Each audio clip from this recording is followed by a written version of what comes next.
On Wednesday, May the 21st, 2025, I posted anachronism number 4709, and it is a poem sandwiched between two titles, as I call them. This one's the top title, Often Talks with Strangers, and there's an epigraph.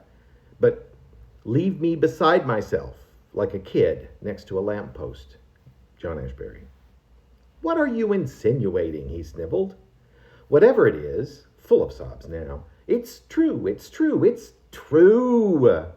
Poor Henry, always wearing that wounded heart on his seersucker jacket sleeve.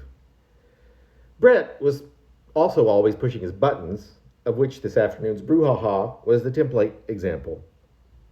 But Brett also knew that after such a push, half off a cliff as it were, it was always best to give Henry his space, and this he also did well. In fact, he'd supervise it into a team effort, dispersing whatever drama-loving crowd had gathered for the latest episode of As the Office Queen's World Turns, before Henry's snotty sobs broke into more of a set of hiccup sounds, interspersed with quick and deep inhalations and phlegmy exhalations, without even so much as a there.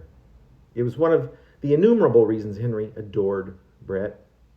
The sobbing man uncurled himself from the chair at the end of the table and went about dipping his fingers into jars too high on the shelf for him to fully be able to reach safely.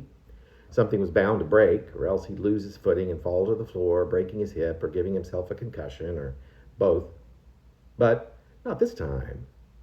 He let out a staccatoed yelp, surely audible to any dogs or mice in a 3-block radius, and after a slight pause, for effect, even though he was the only human in the break room, with not the slightest sign that he was in such a sobby state only a couple of minutes previous, found one.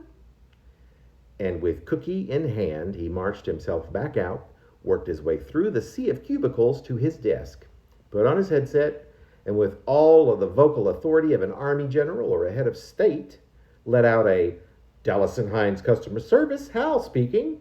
How might I make your day better this afternoon? And the end title is Often Talks to Himself. I think I'll change that to How Might I Make Your Afternoon Better or Day Better, period, without putting this afternoon at the end of it.